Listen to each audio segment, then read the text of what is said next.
Hi, y'all, and welcome to the live stream. We have some huge developments in the cases we've been following.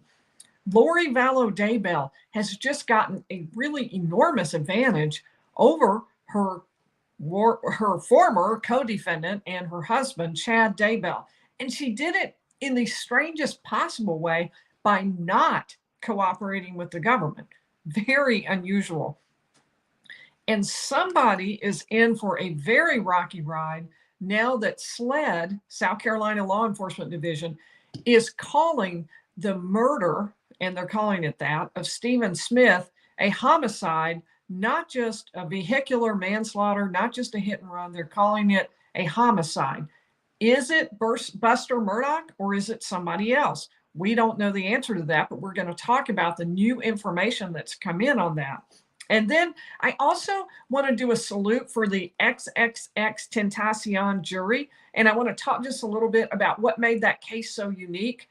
So let's get started with Lori Vallow Daybell. Now, that is an utterly crazy case currently filed in Idaho where Lori Vallow Daybell, her kids were missing for several months. There was a huge search for them, lots of people looking for them, media following them around. Lori and her husband, her new husband, Chad Daybell, went to Hawaii, and media followed them and asked them repeatedly, where are the kids? And her 7-year-old JJ and 16-year-old Tylee were both missing. Their bodies ultimately were found in her husband, Chad Daybell's backyard. She and Chad are both charged with murder for Tylee and JJ, and they're charged, Lori Vallow Daybell is charged with conspiracy for murder in the death of Tammy Daybell, who was Chad's wife at the time. Chad and Lori married just 2 weeks after Tammy's death at age 49, quite suddenly. So there's a key difference between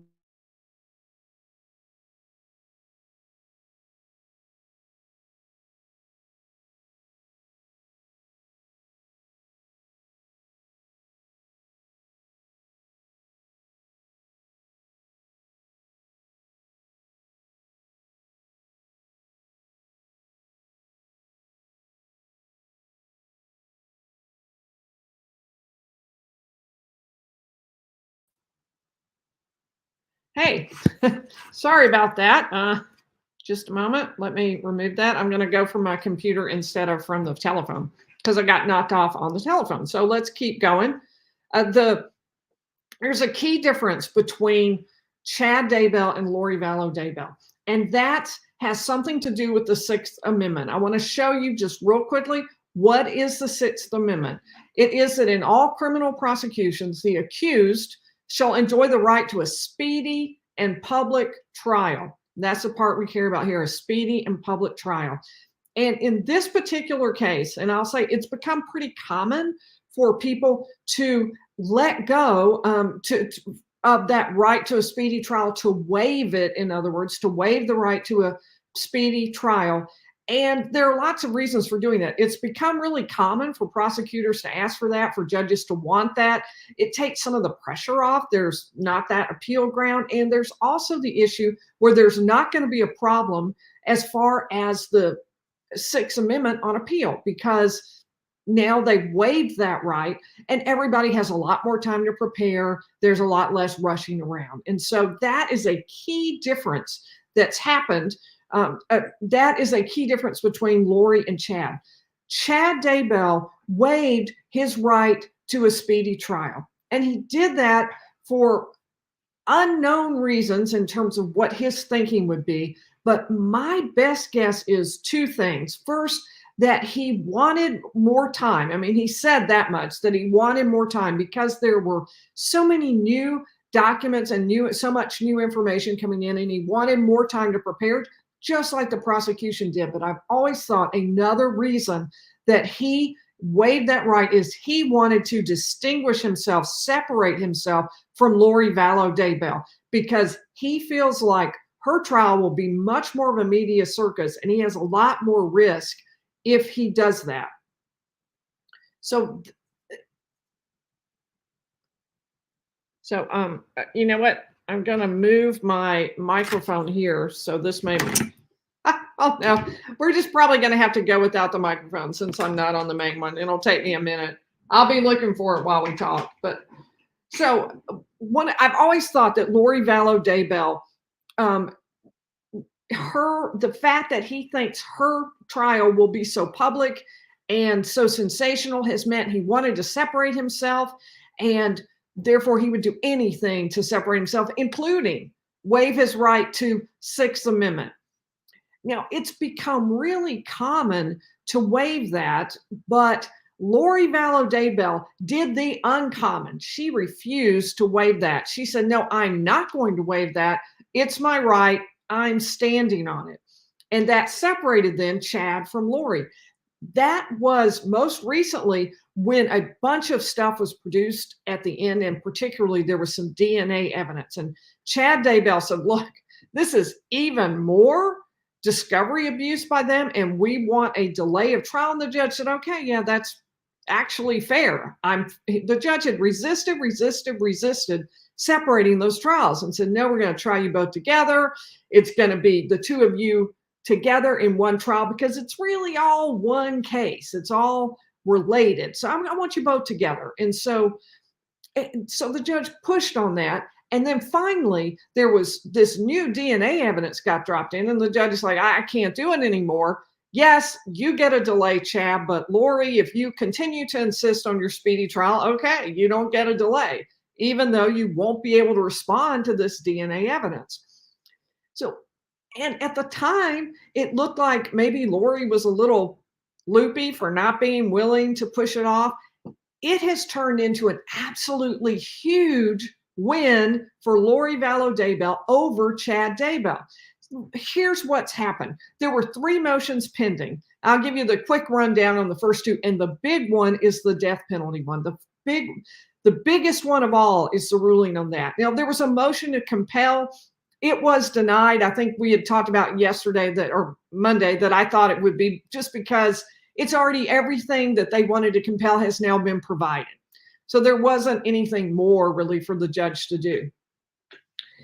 There was also a motion to exclude some of the evidence. It's called a motion in limine when you want some evidence to be disclosed, and she may win some of those because the judge said he's going to issue a written ruling on that, which should be coming out today. I have not seen it yet.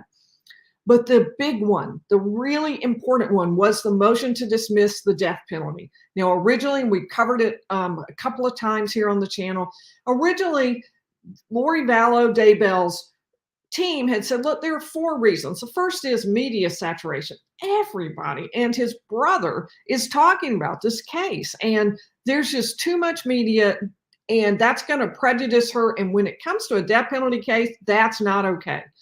Then they also said there are discovery violations where the prosecution is supposed to be producing stuff and they're not.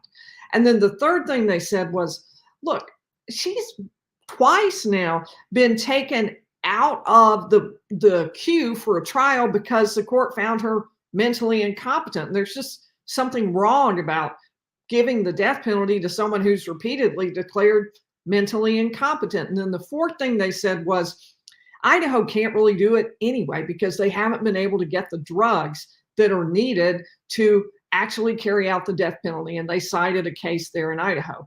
But the judge ruled on only one of those grounds. The only ground was the discovery violations, the late disclosed violations. And the judge divided down into 3 sections. The first was before February 27th. And the court said, look, I made a ruling that all this stuff had to be produced prior to February 27th. And so if it was, while that might be kind of tight for you, you're the one who refused to waive your right to a speedy trial. So that's not an issue. Then there was the issue with the judge had actually made a ruling that everything had to be produced prior to February 27th, but the prosecution produced a bunch of items on February 27th. And the judge said, late, but probably not that big a deal. But the big one, the one he was really concerned about, is that he said after February 27th, in fact, on March 13th, there was new information that was provided, jailhouse recordings, and that was, he said, inarguably late. There's just no excusing it. It was just flat late. And so that even included 100+ hours of tapes. And according to the prosecution, was just because there was an oversight within the offices. So there wasn't a really great excuse for it. It just wasn't produced. So the court said, look, with all of this going on, I have the authority to sanction the government. Now, the defense would have liked him to go even further and say this was a Brady violation. We don't need to get into that, but just the idea that the government wasn't disclosing information it should have. He said it's really much simpler than that in this case. It's just the fact that this was produced really late and there's no right for Lori Vallow Daybell, no ability for her to meaningfully prepare. She had the right to prepare, and you took that away by not bothering to produce this stuff in time. He said the defense had demonstrated material prejudice, that there was a real good reason for this. In other words, it was actually going to hurt them because of the late disclosures. And that when you looked at all of the information that was being provided late, it really was impossible for them to take that into account. Specifically, they had an expert witness who was going to talk about the imposition of death penalty. And she said, I don't have time to review all this and to be able to put this all together in time to present. The court said, okay, the court said, okay, this is such a high stake. This is death penalty. He said, this is so high stakes that I have to be very careful. Even a little bit of a violation would justify a sanction. And that's what I'm going to do here. He said that he believes failing to do that would mean it would get reversed on appeal. So he, in other words, said there's really no way to impose the death penalty on her right now. It would be reversed on appeal. He said the defense attorney says he's never argued this before. I've known the defense attorney for many years, and there really has to be prejudice for him to be making this argument here before me. He went into specific detail defending the prosecutors and saying that he had no reason to question their integrity. In other words, he didn't think they were purposefully producing stuff at the last minute, that he felt like they had actually followed their ethical duty to produce even when it was going to be a little embarrassing and create problems in the case. So the state wanted to do what would really be an obvious choice. They wanted a continuance, and the court might have liked that too, but the court said that's not an option here because Lori Vallow Daybell has refused to waive her right to a speedy trial. So we can't just say, oh, okay, well, we'll put it off a little bit and give her time to review, because she has the right to go ahead and get this over with. And so I'm going to have to do something different. I'm not going to dismiss the case because I don't see bad faith by the state. That's what the court said. But I do think there needs to be a sanction against them, and that's if they can't seek the death penalty. He said that's not because I'm penalizing the state and taking away something good for them that they want to impose the death penalty, but this is just to protect the defendant's right to prepare. And the reason I'm going to do it is because this defendant doesn't really have time to prepare given the circumstances. This creates a real problem, in my opinion, for the state. It's the Chad Daybell problem, because the court was very clear that the ruling didn't apply to Chad Daybell. Because why? He's got plenty of time to prepare. Not only has the case been put off significantly for him, but it could be put off more. If he still is getting new information, he doesn't have to have a trial next week because he waived his right to a speedy trial. This has put things in a really weird posture, because normally the courts really encourage, like, the convenience of people waiving the right to speedy trial, but that isn't happening here. The opposite is happening. Chad Daybell is going to be subject to the death penalty for a crime also committed, according to the state, by Lori Vallow Daybell, who will not be subject to the death penalty for the exact same crime. In my opinion, that creates some problems with the equities between the two. Is it fair? Is it fair to say, and particularly this, think about, because the state has given so little information about what evidence they have. We have virtually no window into what that real evidence is. So if what happens is we get evidence that Lori was intimately involved with the death of her 2 children, and we don't get that sort of good evidence, that sort of solid good evidence about Chad, then what you have is a situation that seems pretty unfair, where the defendant who had less evidence ends up with potentially getting the death penalty, and this defendant does not. That is, under the law, probably fair. They're permitted anyway. It's permitted because of the fact that this is being done as a sanction. But I think it creates a problem. I think it creates a problem for the state because they have to try to justify the fact that they're treating these 2 defendants very differently on such a critical issue, the death penalty. I mean, this is no small issue. This is the ultimate issue, and they're going to be treated differently because Chad waived his right to a speedy trial and Lori did not. Very unusual. Normally, you would get credit, bonus points for having cooperated, but it's the opposite here. So, and now I want to switch to a different case, the XXXTentacion Jase Onfroy. I just want to say, talk about it for a minute. I have not covered that on the channel except in shorts. If you haven't seen my shorts, I've only ever done 4, so please check them out. I did them all in this case, 4 or 5. And XXX was a well-known up-and-coming rapper. He was murdered in broad daylight on video during a robbery. And I'm not going to defend in any way XXX because I read some statements from his girlfriend about things she claims he did to her, and they were horrendous. But I will say this, as to his murder, whoever did it didn't appear to have any justification at all.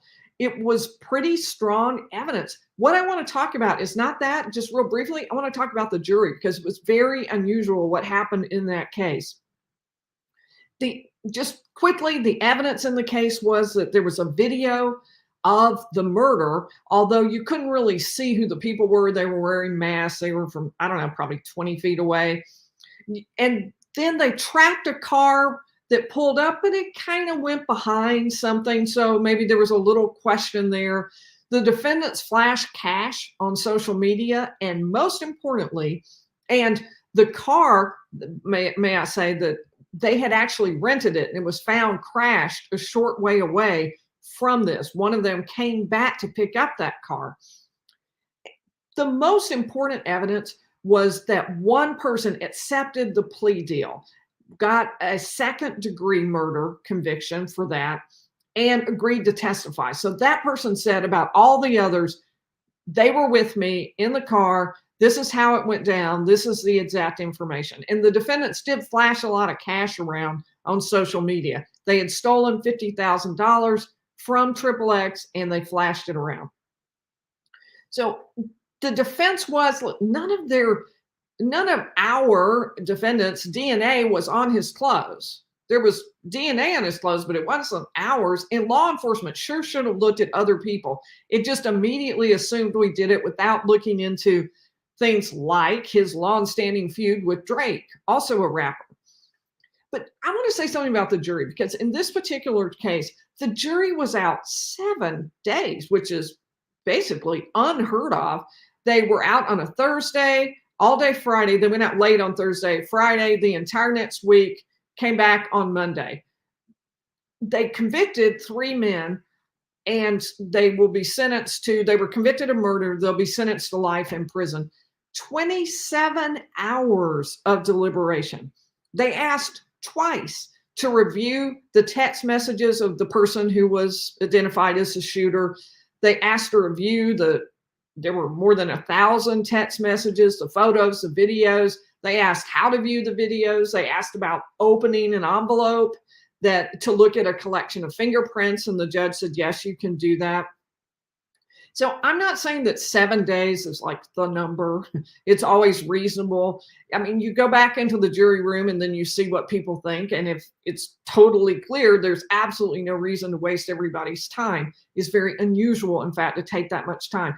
I just wanted to say, I am impressed by how seriously they took their job. That's so rare that they would take 7 days. I really admire that. 3 people's lives were in their hands, and they took it every bit that seriously. I mean, no one is going to say, oh, these people didn't really review the evidence. They clearly did. It was also a really well lawyered case from what I could see. So anyway, check out my shorts on that. Let me take a look at Mama Pink's question. Will Lori have a better chance for appeal because of the prosecution getting all of the discovery to her team so late? Could this be her strategy? It is in fact a strategy to talk about the discovery violations, to argue that things weren't produced to you. That's definitely something people use on appeal. Here, she'll have a little harder time, I think, of that because of the fact the judge is actually going with her on giving her a really big ask. Her ask was, let's get rid of the death penalty in the case. Huge ask, and the judge is going with her. So I think that's going to help her. And he hasn't ruled on some of this late discovery, whether it's even going to come into evidence. So that still remains to be seen, and he's going to be reviewing. He's going to be reviewing that and talking about that. So let's talk about the Murdaugh case. There is a new and absolutely huge development in the Stephen Smith case. Now, you may remember, and I'll put up a picture of Stephen. Stephen Smith was a 19-year-old nursing student found dead in a country road a few miles away from Moselle. Up until now, it's been designated by SLED, South Carolina law enforcement, as a highway vehicular manslaughter. And the rumor was at that time that Buster Murdaugh was involved, but there was never any evidence of that, and nothing that was released to the public anyway. Before we got started, Marlon Mastix and I were talking about the issue related to Randy Murdaugh, not, I think, Randolph Murdaugh, who was the former prosecutor and Alex dad, but Randy Murdaugh, a personal injury attorney, called the family, the Smith family, following Stephen Smith's death and offered to help. And that was deemed somewhat questionable. Now, he was a personal injury attorney, so that would be something he would normally do, and maybe he just wanted the case. But Marlon and I were trying to track down which Randy it was, and I believe it was Randy, the personal injury attorney, who is Alex's brother, not the father, although they have the same name, somewhat confusing. And you may hear some echoes of that, right? Because remember that Alec Murdaugh offered to help Gloria Satterfield's sons recover after she fell down the steps at Moselle and ultimately died. That went poorly for the Satterfields because he took the money according to his own admission. Then there were also allegations that the Murdaughs were trying to sway the boat case and trying to get witnesses to say it was not Paul Murdaugh driving the boat under the influence when Mallory Beach was killed, but that someone else was driving the boat. So that's all of those issues sort of swirl around this. Now, why does it matter about Stephen Smith? What are some of the issues? Some of the issues that made SLED say it was a hit and run, or rather that made people question SLED's decision that it was a hit and run, was that there weren't car parts lying around. There was no broken glass on the ground. And there was a primary wound to his head, which seemed odd if this was a hit and run. So the coroner said, I think it's murder. Now, and a retired trooper on the scene, Thomas Moore, said the same thing and told a newspaper that the police chiefs had done their job that day, I don't think we'd be here today. Now, I talked about that in my last video. You can go back and catch up on that if you want even more information. But now, let me show you this article because it is huge information. SLED has declared Stephen Smith's 2015 death, this is 8 years later, a homicide. The mother, who has been pushing for this ever since, saying repeatedly, you didn't bother to investigate my son's death. You did not go after the real perpetrator or figure out how it happened. And she says she's in shock, but elated that this suddenly has become a decision by SLED that they are going to declare this a homicide. It's no longer just vehicular manslaughter, just a hit and run. It's now a homicide. That's what SLED said. Now, where do we get that information? It came from a phone call with South Carolina law enforcement, SLED, Chief Mark Keel, between Mark Keel and between the attorney for Stephen Smith's family. You may recall that SLED originally said it reopened the case based upon information. And now this is an exact quote. It's so important that I get this exact quote because it, trust me, it comes into play. It said that based upon information gathered during the course of the double murder investigation of Paul and Maggie Murdaugh. Now, that doesn't say that it has anything to do with Buster Murdaugh, but it does say that the information obtained during that time came based upon information gathered during the course of the double murder investigation of Paul and Maggie Murdaugh. This is hugely different from before because it now means not only is SLED reopening it, but SLED is actively pursuing it as a murder case.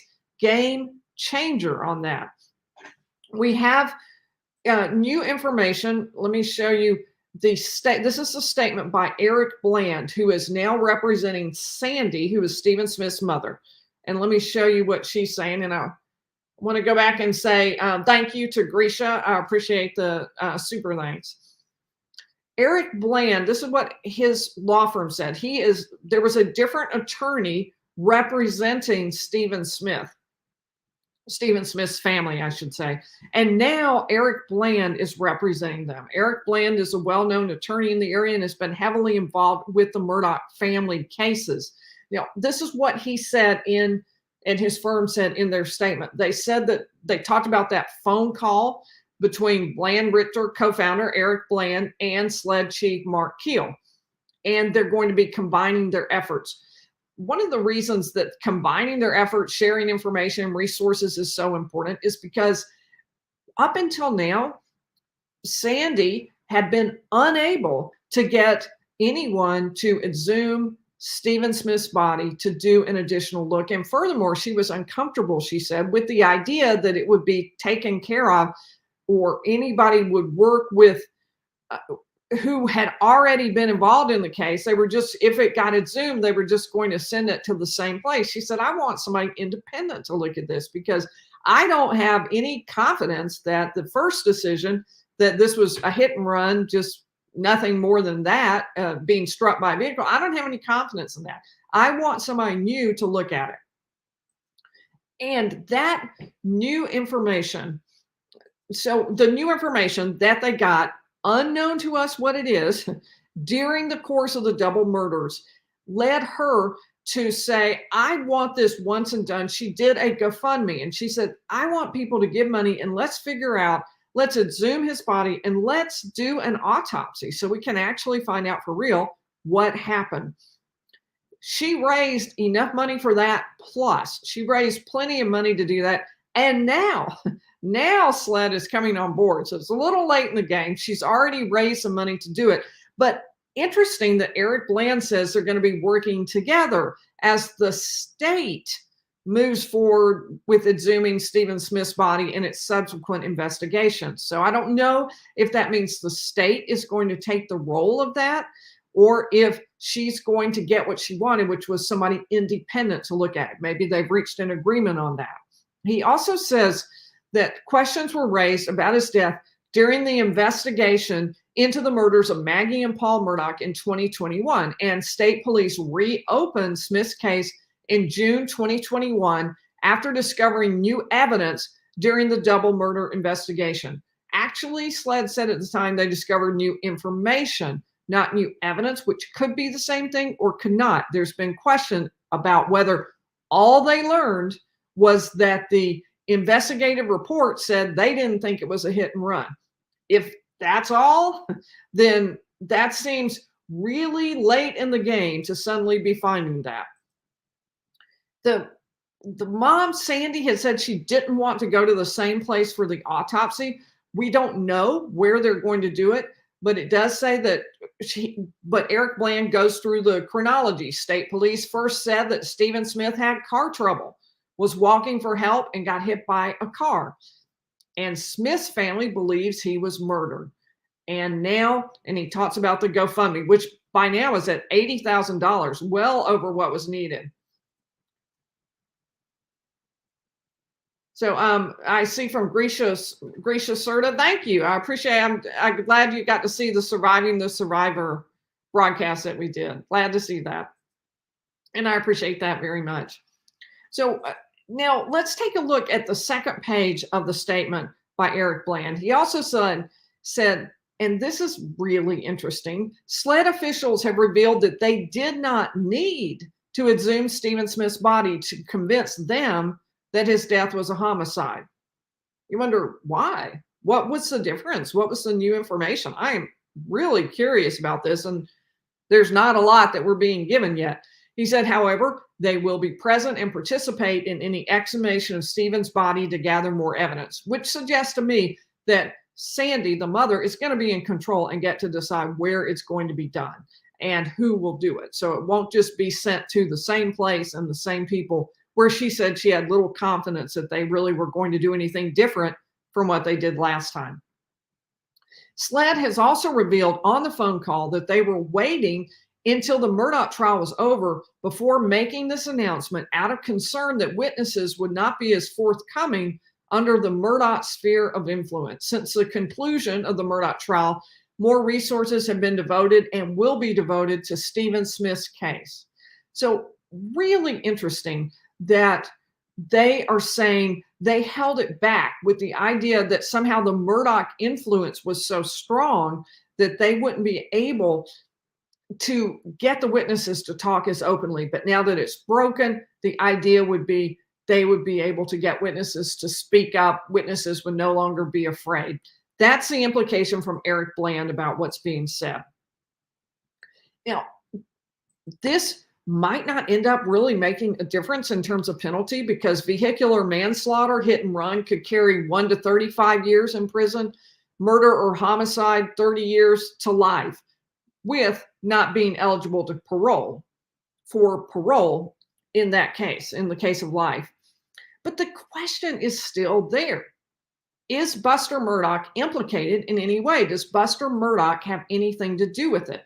Well, here's what we know, and it's really, really little, but certainly nothing that suggests significant involvement by Buster Murdaugh. What we have so far is that they were classmates, that rumors were there that Buster was involved, but no evidence that was shown to the public about his involvement. And according to one news report, one of the troopers at the time, Todd Proctor, was interviewing a witness and told the witness, Buster was on our radar. The Murdaughs know that. But other than that, we don't have evidence. There was statement from a prior attorney for the Smith family, Andy Savage, and he said, there are suspects we have in sight that are unconnected to Murdaugh. And he said the focus any in the media have on Murdaugh may be unfounded. That, again, begs the question. We really don't know what information connects Buster to the death of Stephen Smith. Even if it's a homicide, we don't know if it's really Buster. We don't have information or evidence that would give us that connection. I said last time on the live that I sure hope it isn't Buster. And I think of that from the perspective of Stephen Smith's mother, because the idea that this could be a murder and not just a hit and run seems terrible. Both are terrible. Maybe it's hard to even tell which would be worse, hit and run and someone just runs off and leaves your child, or intentionally kills your child. Both are incredibly bad. But I will say this, she absolutely deserves the truth, whatever it is. I just hate for it to be a really hard, terrible truth, but she definitely deserves to have the truth on that. Let me answer Jerry Michael's question. With Stephen Smith's body being buried for so long, would it be difficult to determine if it was murder or hit and run? Absolutely. Absolutely. There will be multiple changes. It will be much more difficult. Often when a body is exhumed years later, it's very difficult. This is 8 years now, and it's very difficult to make an answer on that. What's going to be available until they exhume the body, until they actually get started, they won't know. There was speculation at the time that there was even a possibility that there was a gunshot wound to the head instead of a hit from something. If so, then maybe there would be something left. At the time they searched around the scene, they didn't find any shells or casings, bullets. So it seemed like that was a dead end, that there wasn't anything to that. And I presume they didn't find a bullet inside his head, or that clearly would have been an indicator to them that there was a problem. So does it have, are they going to be able to find out anything? We do not know. It may be too late. It may be that there's not a way that they can really reach any real conclusion based on that. But I hope for her sake that they can, because of the fact that it seems like she needs an answer and deserves an answer. That's because something happened to her son, and SLED now believes it is a homicide. And I wonder what evidence they have for that and what the new information they have is. So Deb K is suggesting some information about Buster and Stephen. I don't know about that, but I'd really be interested in hearing more about that, about what their connection was. I know that they were classmates and knew each other. So that much for sure, we know absolutely. We will be covering all of these cases again on Friday at 7 o'clock. We are Monday, Wednesday, Friday. When the Vallow trial starts, we'll go even more frequently than that. But I will see you on Friday at 7 o'clock.